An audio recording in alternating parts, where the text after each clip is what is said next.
Oh, welcome to the Rom-Com Rewind Podcast. Hi, I'm Sarah. And I'm Devin. And like you, I love rewatching movies over and over again.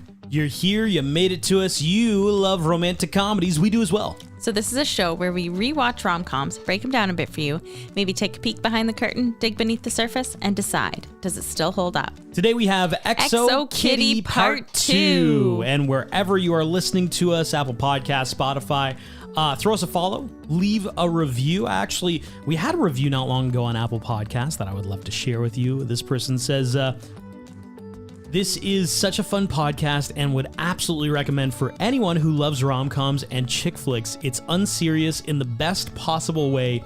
You don't need to feel intimidated by film bros. Dun dun dun. We're not film bros, for sure. We just like to have fun. You got to watch out for the film bros. Yeah. And we just love, watching the movies.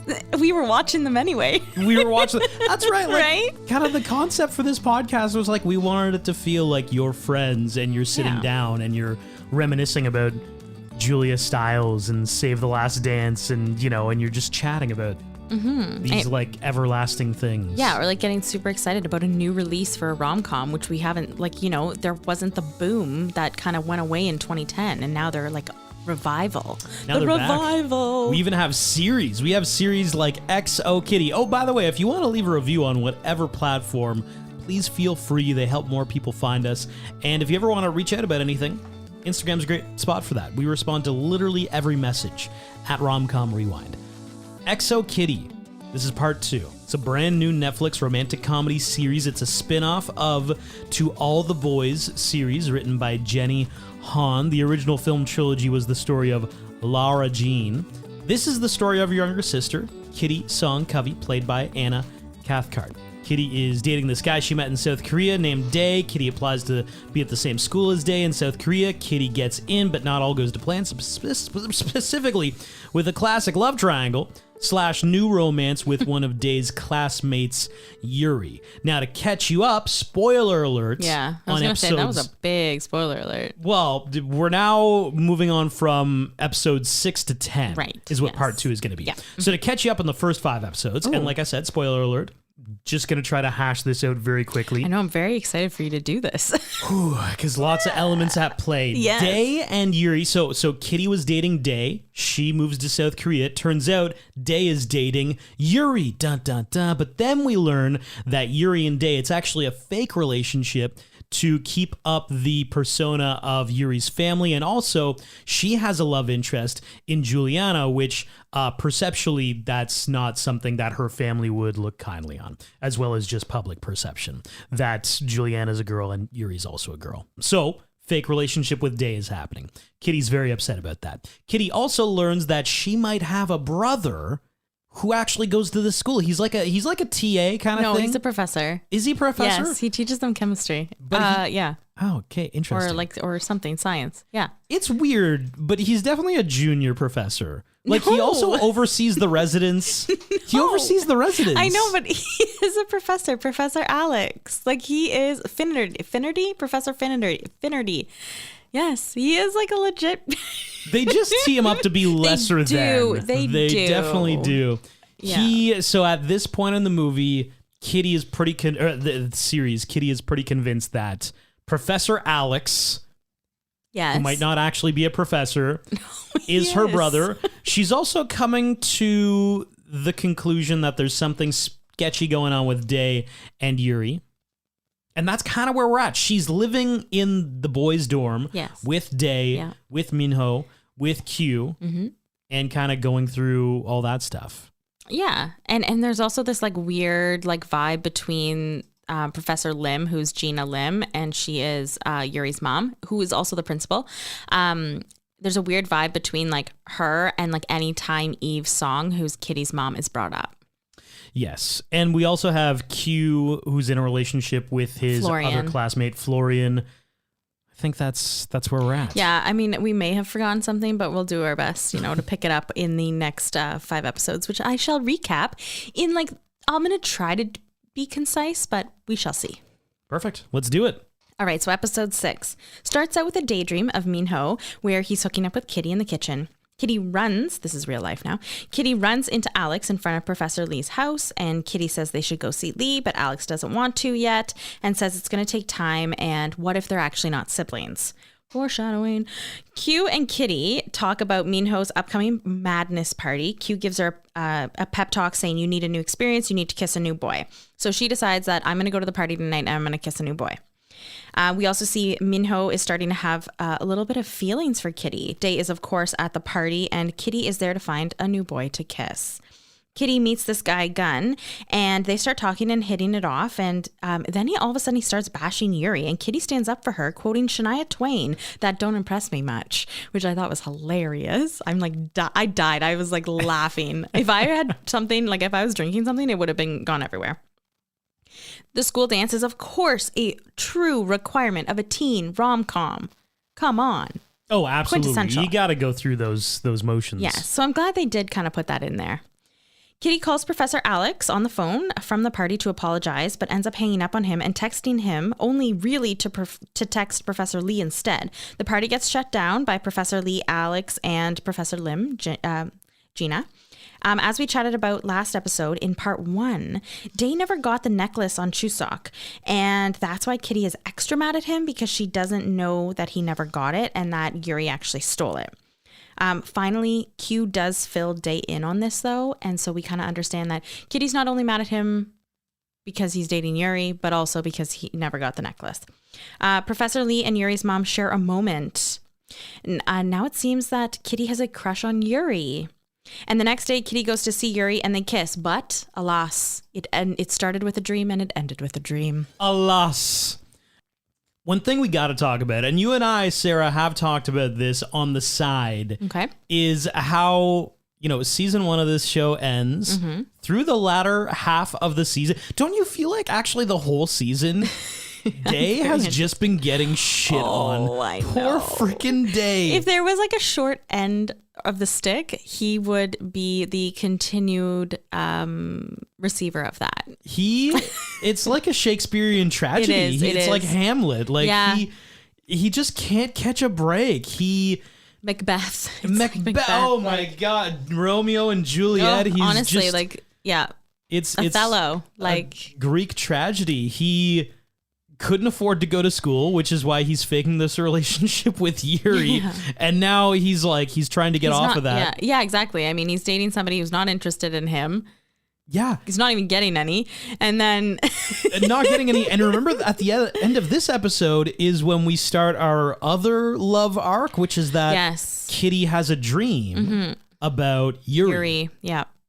What's that about? I mean, we have an answer to that question, which we learned by the end of the season, but you're watching and you're like, dude, where does Day fit into this? And what we learn over the next couple episodes is that kids just keeps on getting shit on. Poor Day. But you know what, though? Poor Day. But even at the end of this season, it is almost a tragedy, because once I get there, you'll understand a little bit more. But I mean, even for Kitty, it ends bittersweet. And for Minho too. Like, all of these things just fall into place, and it's just kind of like, all right, everything's out there, kind of, question mark? Like, I don't know. I think Minho might be in the best place as we end this season. I mean, I have a ship that I'm all about. Oh, we're on the same ship. Like, there is a certain ship in this TV show that I am all about. God, do we... Okay, let me go through the episodes and we're then we can talk about it. Yeah. Okay. Episode 7. It's the next morning and Q is super hung over. And Kitty wants to ask him some questions about her weird dream, as she calls it. And Q immediately knows that it's a sex dream. Because they were busted at the party, all of them get Saturday detention, and Yuri is going to return the necklace, but then finds out that Kitty's been living in the boys' dorm. So she decides to wear it to detention for Kitty to see. When Yuri's mom comes into detention, because who doesn't want to be there on a Saturday? She goes up to Yuri and asks, "Where did you get my necklace from?" Kitty clears things up by saying, that was actually my mom's necklace. Personally, this is my own thoughts, I think she has the other half. It was like a friendship, best friends, necklace. Do you have any friendship bracelets or things with friends, friendship necklaces? I did, yes, when we were little. Yes, yep. How little is little? Okay, well, not little, but like in grade school. Okay. I'd have like best friends, and it was like cracked down the middle, and you'd give the other half to your best friend. Totally did that. Are you still best friends with that person? I actually am. Wow, look Yes. at that. Yeah. She's actually one of my oldest friends. Professor Lee is the person overseeing the detention. I mean, of course he is, but he has to poo. So he leaves Madison in charge. Sorry, I just think this is hilarious how they went this way, that he had his morning coffee and he's like, I shouldn't have had my morning coffee, and now he has to. So he leaves Madison in charge. She lets everyone do whatever they want, and Yuri asks Kitty to go to the yearbooks to talk. She tells Kitty, like, let's put a pin in our drama. Why don't we figure out what's like happening with my mom's necklace? And like, obviously we know something's up. Kitty also wants to know. They decide to find more photos of her so Yuri can destroy her. They come to the conclusion that they had friendship necklaces, ding, ding, ding, and then something happened and they weren't friends. So they break into Gina's office. Yuri finds an email exchange with Gina and Juliana's mom saying Juliana was banned from coming to school, and Kitty finds her file, and in it is the obituary of Eve. They decide that she is clearly hiding something big. Professor Lee comes back and brings with him lunch orders. For lunch, Lee wants to take attendance, so as a distraction, Florian goes up to Professor Lee and does some ass kissing so that he doesn't notice that the girls are still gone. But he says, "Oh, I'll get that book from you." So he ends up leaving to go home to grab this book for them. But Kitty and Yuri are also in Professor Lee's house. Yuri and Kitty make it back to the library before Professor Lee with the help of their classmates. After detention, Kitty runs into teacher Alex and shows him a yearbook saying that this is May 1993. Clearly, my mom is not pregnant in the picture. However, Gina looks like she may have gained some weight, as stated by Yuri in Professor Lee's house. Turns out Gina is, in fact, Alex's mom. Boom. Dun, dun, dun. Yuri called the paparazzi, leaving detention, and staged a breakup with Day. She texts her mom saying that was for you, sending Juliana away. Now Day is free and goes to kiss Kitty, and they make out. So this was a classic. In sitcoms, you call it a bottle episode. A bottle episode, explain. Bottle episode, like it's one of those ones like when the cast of Friends are all like locked in. Oh, yes, the apartment. Like they can't leave, or like somebody's stuck in a whatever. Right. The show, Halloween episodes, you know? Or yes, like exactly. Yeah. Somebody is like, they're contained in a place. There's a snowstorm and you can't leave. Got it. Two Night Stand, that movie with Miles Teller was literally like a bottle episode of a movie. Right. Because you're stuck there. Yes. However, though, it's also like Kitty even makes the reference, I can't believe we haven't done this movie yet. It's very Breakfast Club-esque. I know. Sarah's favorite movie, It is one of my by the favorite way. movies. Yes, yeah. I don't get you in favorite movies. Well, Can we talk about this right now? Can we hash this out? Yes. Okay. Just one question. Okay. Somebody did ask us when we did our Ask Us Anything. Yes. If I had kind of like, or if either of us have had like a change in their favorite movie since we started doing this podcast, and I have. Oh my God! What's your favorite? So I mean, don't get me wrong. I love The Breakfast Club. I do love it. It's great. But The Princess Bride has taken the crown. So good. Right? So, I mean, that's my favorite movie, The Princess Bride. What I was calling into question was that, like, my favorite movie of all time, 500 Days of Summer. Know. Love it. But I watch it often. Yeah. Every couple of years, Yeah. I'll watch it. When's the last time you watched The Breakfast Club? I used to have it on DVD, and I literally have been searching for the DVD probably for like 5 years. I'm sure you can stream I it. know. But that didn't even answer the question. What a politician you are sometimes. When's the last time VHS isn't really around anymore? Like, what does that have to do with anything? Oh, God. I know. I could probably stream it. But, like, I mean, we watch a rom-com every week. Episode 8. LFG. Let's effing go, or let's find group. Remember? Looking for group. I got trashed for that. And it's funny. I actually thought it was Let's Fucking Go. Dying. But then I looked it up and it's like Looking for Group. I'm like, maybe I'm wrong. Thank you to everyone who messaged, like, and seriously, Multiples, genuinely, yeah. thank you so much, because I was crying laughing every time you guys messaged, because it was an onslaught. First of off, I kind of like corrections. when Devin was saying, "Oh yeah, it's Let's find group or Looking for group." I kind of believed him, but I was like, that sounds, I don't know, not great or that not feels funny. like the inception of like chat groups and stuff. Like when the internet Looking was for young, group. Looking for Group. Also, why would a TV show put looking for we group? hadn't watched that episode yet. I thought it was like Kitty integrating herself with Maybe. the group. I literally was crying, laughing so hard. So thank you, Devin, for doing that. And thank you to our listeners for pointing it out that he was wrong because I loved it. Shall we dive in? Yes. Okay. It opens with all the couples, everyone making out. They're also going on a camping trip, and Kitty is really pressing Day for what really happened. So at this point in time, like, Kitty still doesn't know that they were in a fake relationship. At this point, Kitty just thinks that Yuri and Day have broken up. But she was suspicious. She was suspicious. Yes. Yeah.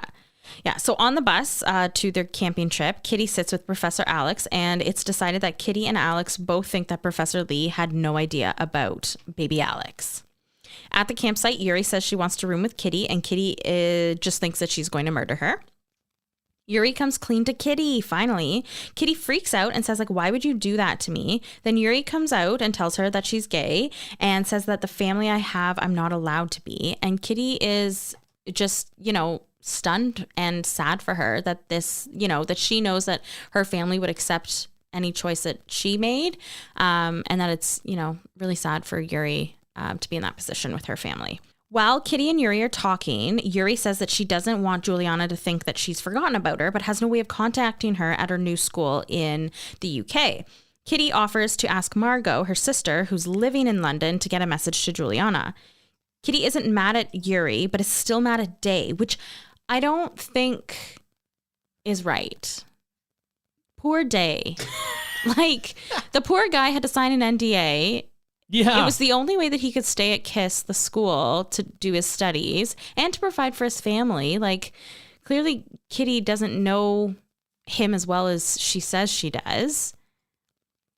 Like, Day is doing his best, and you forgive Yuri, because you have a crush on her and you aren't sure with what things are with Day, and he hasn't told you or hasn't come clean himself. Like, there's so many things with Day that he can't do or say. It's not really fair. That's just my opinion, though. Turns out Margot was able to get a hold of Juliana, and Day decides to do a grand gesture for Kitty to get her to forgive him. Ocean Park. This is the whole reason why they are at this camping trip. Madison, who literally can do no wrong, saw that Ocean Park, he is a famous celebrity, I guess, and his grandmother's community garden was flooded, and so that's why they're there. They're all there to help put it back together to its former beauty. Kitty and Day go on the date together. Kitty loves the grand gesture, and Minho and Madison have been kind of like just hooking up. And in this regard, I think just like making out. I don't really know how far the whole thing goes in this series. They never really talk about sex ever. No. So we assume it's just, first base. Yeah. Probably. Yeah. So Madison heavy petting. Madison. Maybe. Madison just wants to keep things casual, and Minho actually wants a relationship. So, from this relationship with Madison, or this, casual thing, he has determined that he does want something more. So they break up. On their date, Kitty and Day say, I love you. At the end, though, Juliana calls Yuri, and Kitty is sitting there listening to their conversation, and Kitty's feeling like her stomach is being ripped apart when Yuri says, I love you to Juliana. Ooh, so Kitty, we do have feelings for Yuri. Like, we legit do, yes, feelings. Yeah. So at this point, I think we can, it's not a game, it's a list. Let's do Devin and Sarah's list of up-and-comers. Because I think Anna Cathcart, Kitty, is one of those actresses that I just feel like we might just be catching her as she's really on a big rise. She's been talked about for a couple years, but she's never really jumped out. And maybe this series, her starring in it, her kind of, being the face of it, might make her into that big mega star 5 years down the road. So that's what I want us to do here. Let's make some predictions. Let's come up with that list of actors and actresses who 5 years from now could be household names. Like, I'm thinking like people who just passed over this threshold. Timothée Chalamet. Right. He is now so big. It's like back in 2017, he would have been on this list because he was just kind of coming up. Florence Pugh is just a little bit too famous. She's gotten a little bit too big. Anya Taylor-Joy, Zendaya, Ana de Armas, they're all actors or actresses who are just like, they've just passed this threshold of like, oh, people know you now. You're a big deal now. And it's really interesting that I think like a lot of them started out in not small, but TV series on Netflix or on Prime or on any of the streaming services like Hulu and like all of that, right? And is that the new way that actors and actresses come up through the ranks? Because and then do they branch out into movies? I don't know. It's very interesting the way a lot of actors have made it big in Hollywood in the last few years. Well, that's a great point, Sarah, because now like all these series are kind of like the new like network TV sitcoms or shows that normally, you know, like I think about Paul Rudd, who had like those bit parts on Friends, and then eventually he was a mainstay on Friends, and then he got Clueless, and then all this other stuff started happening, and now he's friggin' Ant-Man. Yeah. But he was just like Phoebe's boyfriend for a while, you know? Like he was. I do forget about that sometimes. You know, he actually, this is off topic. Paul Rudd was recently talking about that, how it was so weird that he became like a mainstay only at the end of the show because he was there for the very last scene that they shot for Friends. He was in the scene. So they shoot it, they film it. Everybody on the cast is just bawling their eyes out. They're hugging each other. They're hugging the directors and the writers. Been 10 years. And Paul Rudd's like, I'm just here for the paycheck, guys. Like, this is very emotional for all of you. I get that, but I just got here. So, okay. So on my list, it's Devin's official 2023 list of up and comers. My first person, Bella Ramsey, who was on Game of Thrones, kind of had like a bit part, but most recently Bella was a star in The Last of Us. Right. Which was amazing. It's not everybody's cup of tea. If you're listening to this podcast, it might not be, but Bella was fan-freaking-tastic in it. Yeah, I heard they were awesome. Still kind of a young actor, you know, clearly, I think on a trajectory of 5 years from now, Bella Ramsey is going to be a name that we know really well. Mm-hmm. My first one is Jenna Ortega. Oh. From Wednesday. And who was also Disney. But yes. Yes, she was one of those, like, I knew the name, and then Wednesday came out. I'm like, oh, yeah, there's Ortega right there. But yes, I agree with you. That's a great pick. Yeah, again, Netflix TV show. We'll see where she goes. But I think, you know, she's going to be a producer on the second season. So I think things are going to happen for her. My next person is kind of on the line, I'll be honest. You can disagree. Maybe this person's already a star. I've got Cameron Monaghan, who had a lot of success on the series Shameless. Oh, okay. The redhead. Yeah. Shameless. Oh, okay. Was also on the series Gotham in like a bit part. Most recently been doing a lot of like random like motion capture acting for video games, like this new Star Wars video game. Yeah.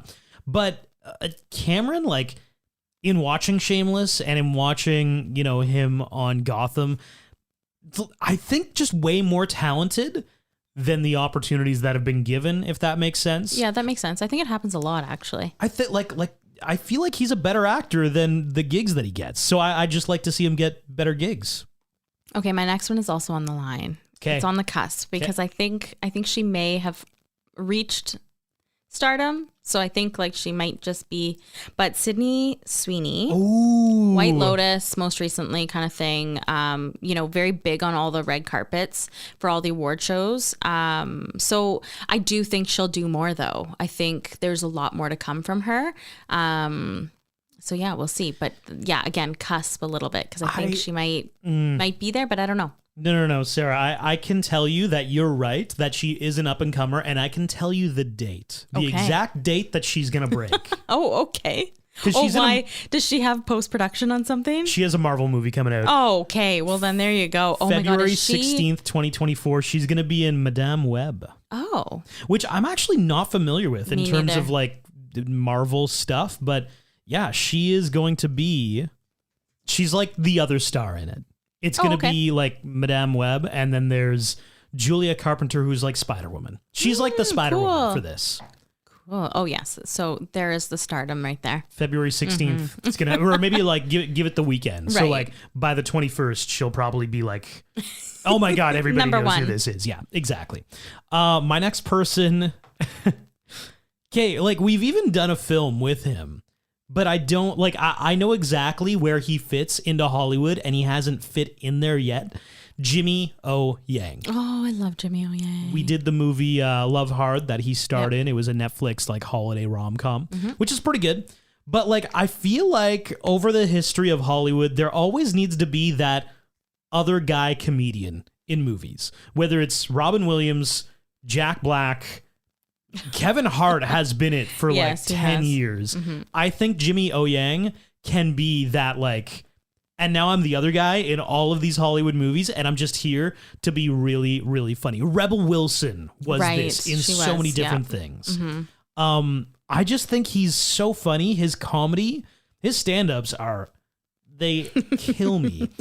And clearly I think he does want to get more into acting. So that's where I see him. I like that. So Yara Shahidi, she was in Blackish and Grownish. Love I definitely in can Blackish. see her getting something big and just kind of going with it, and her trajectory taking off. Again, started out with Blackish and Grownish, both fantastic shows. And I'm excited to see what she does. She had a really interesting rom-com come out like right before the pandemic. It was called The Sun Is Also a Star, and it didn't quite end up hitting. I didn't end up watching it, I but haven't like seen it either. I could definitely see her being like I the like- star of like a big rom-com. Yeah, totally. Totally, I like that. All right, we're on to episode 9, Snafu. Professor Alex confronts Gina on her run in a nice way and says, I am your son at first. And she says, she doesn't disagree. And he explains that, he did an ancestry test, which led to a cousin of Lee's, and he figured out that it was Professor Lee who was his dad. And Gina kind of puts it all together and says, okay, so Lee doesn't know, only me, you, and she puts it together in her mind. It's like a light goes off and says, Kitty Songcovey knows. And you can kind of tell like she's a little bit pissed, but like you don't know what she's going to do with that information. Gina comes clean to her husband, and Yuri is there listening behind one of the walls. She used Eve Song's name to cover the whole thing up so that her family wouldn't find out, and she never thought that he would actually find her, but he did. The husband, who is a terrible, terrible person, asks if, does he just want money? Gina says no. He tells Gina, just get rid of this problem, pay him off to go away. And she's like, that's not what he wants. Like, he doesn't want any money. Yuri bursts in and says, you have a son, and leaves. And she says, Professor Lee is the dad, right? And they end up fighting. Yuri tells her mom that she loves Juliana and that, it's more about keeping her mom's image and the family image than she cares about her own kids, and tells her mom that she's gay and that Dave was a fake relationship and that she has, basically lived a fake life so that her mother will love her. Yuri moves into the dorm with everyone else because it's the communal dorm. And this is because she came out to her mom and she obviously can't stay at home anymore. So she also tells Kitty that she has a secret brother, and Kitty lies about knowing who it is and that she knows any of this information, which, like, obviously foreshadowing, we know this is not a good idea. While out for coffee, Minho and Day see Florian with another guy acting kind of flirty, so they take some pictures. This is important for later. Yuri is on the phone with Juliana and tells her that she moved into the dorms with the guys and Kitty. And I think Juliana kind of senses something, like, could it be jealousy? Not quite yet, but like she kind of just like, there's some like, prickly feelings there.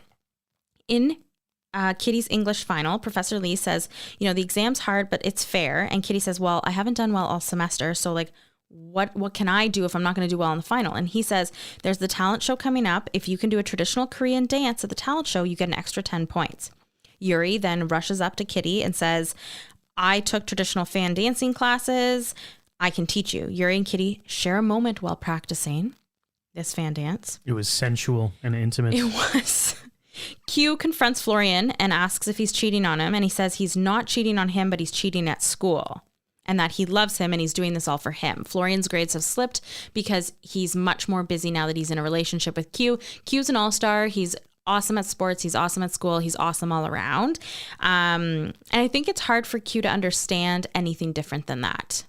So Q is so mad at Florian for cheating, which I think is absurd at this point. Like at this point, I think it's absurd for Q to be mad at Florian because Florian was totally honest about how he felt, that it was, you know, his grades have been slipping and he can't go and live in Greece, which is what would happen if he failed out because he is gay and he has Orthodox grandparents in Greece who wouldn't accept him. So right before the performance of the talent show, Yuri finds out that Alex is her brother and that Kitty knew all along. During the performance, Kitty trips and her dress catches on fire and Minho runs to her rescue and they share a moment until Day rushes over. So many moments. At the end of this episode, Gina grabs Yuri, Alex, and Daniel, Professor Lee, and goes to talk to them and say, you know, this is what's happening. We're a family. Well, broken family, but we're family. And Kitty also tells Day that she has feelings for someone else. And at first he thinks that it's Minho, but then she comes clean and says that it's Yuri. Poor Day. Poor Day. He thought it was his best friend. Turns out it's his ex-fake girlfriend. Right. I don't know which one's worse. This kid. I mean, he just cannot catch a break. Episode 10, OTP, which is what again? Oh, I have no idea. Oh, okay. Yeah, no, I forgot that one. You do it and I'll okay. find it. Okay. Day goes to confront Minho, but Kitty runs and tells him that it's not Minho and that it's Yuri. And Day can't believe it and says that it's totally over. So they're officially broken up. Professor Lee finds out about Alex and he is actually happy. Kitty calls her dad and says that she's not okay. She's failing all of her classes. She's in love with a girl and is very, very confused. Gina talks to Yuri about how Alex will stay over winter break and spend time with them and that Juliana is going to be coming back to school. One true pairing. Oh, one true pairing. Okay, there you go. So many pairings, but one true pairing. Okay, should be evident by the end of this episode. It's not. FYI. No, it's not. Okay. Okay, so all the while, so Juliana is coming back and they just want their daughters to be happy. The grades finally get posted and Kitty passed and Florian took the top spot over Day and Q is very pissed at him for this. Kitty gets caught for living in the boys' dorm and there's a meeting where Gina tells her that she's getting expelled because she was living with the boys and the rules were broken and it goes against her scholarship. Madison is the best. I just want to say that before we forget about it. In the lunchroom, Kitty's having her last meal and she stands on top of the table and tells everyone why she deserves to stay there. And Gina just leaves. So obviously Kitty gets down from the table. Good, because it was ridiculous. It was ridiculous. This was I think they could have done a better job with this scene. I was wanting more from it. It was just a little bit too cliche, soppy. It's not even sappy. It was cheesy. Soppy. This is where negative cheese comes into play. I would agree in this one instance of our cheeses on the same. Yeah. Thank you. Yeah. So it turns out Gina left though because she was crying and liked her speech. Gives her a letter that Eve sent to her after Eve had gone back to the States. But she never responded. And then Kitty gives her a mixtape that Gina had made for Eve. So all is well with the friendship of Eve, the mothers. One mother is no longer here. Turns out that if Day isn't first in his class, he loses the room and board scholarship. So now I'm mad at Florian. Right. Now I wasn't before, but now I am. So, because Sarah is typically the beacon of truth and justice on this pod, you would have let Florian's cheating go to the wayside. We don't really care that much. Yes, because he can't go and live with his Orthodox grandparents in Greece. Okay. Like it's just not is.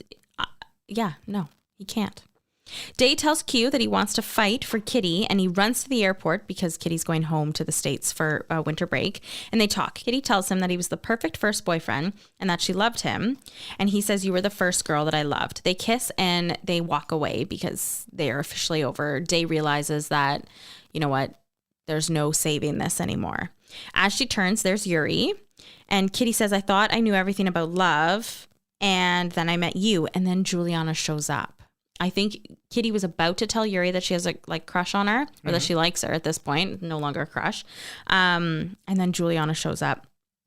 Yuri even makes a call to her mom saying that she shouldn't expel Kitty because she's not expelling the boys. And also, Valid point. Valid point. Don't forget, Yuri also stayed with the boys. Yes. Oh, that's a really good point. Yes, Devin. Hello, I'm here. Then one last bombshell, because there's not enough at the end of this series, or a season, I should say. Kitty gets her seat on the plane and finds out that her mom, she's reading the letter that she had sent to Gina, that her mom may have had a first love named Simon. We also find out that she is seated next to Minho, who's going to see his mom in LA, but that he's in coach and not first class, which he normally would be, because he wants to sit beside Kitty. That's kind of like told like without saying it. He tells Kitty that he thinks he's falling in love with her. Dun dun dun. This is the ship that I want. I do love Minho. Not that I think there actually could be some fantastic potential with Yuri and Kitty. Like I do. I think that would be really, I would like to see that. But I think ultimately the Minho and Kitty dynamic is just so attractive. I would like to see that happen. He is very attractive. He is a snack. You know why I love this is because remember the first person that Kitty actually sees in the entire series? Is Minho. We see Minho at the Yes. airport in LA before she gets to South Korea. Okay. And she is like, oh my God, like what a snack. They've drawn some like major conclusions or parallels, between To All the Boys and to Exo Kitty. And so I'll post those this week, but I just had to point them out. I'm gonna put them on socials.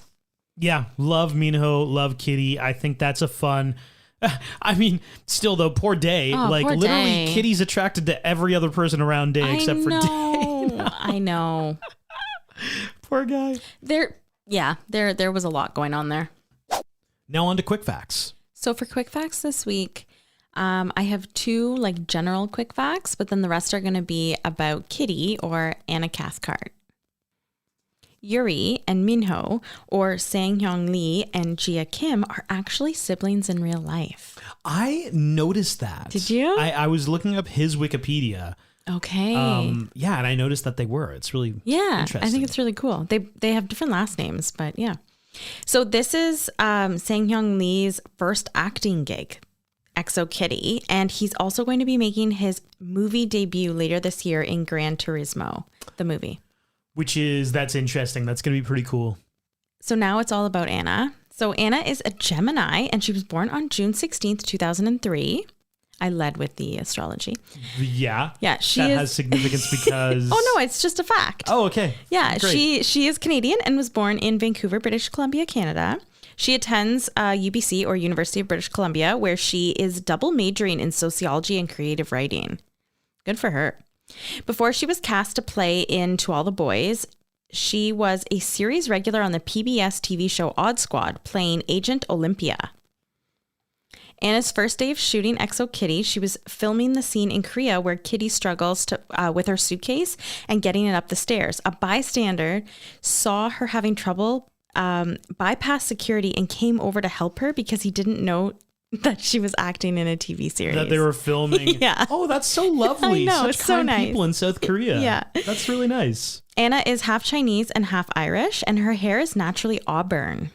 When she was first cast into All the Boys, a production asked her if she'd be willing to dye her hair black to match Lana Condor's hair. Together, her and her mom thought that it was a deal breaker and decided against it, which she later felt was a very Kitty thing to do.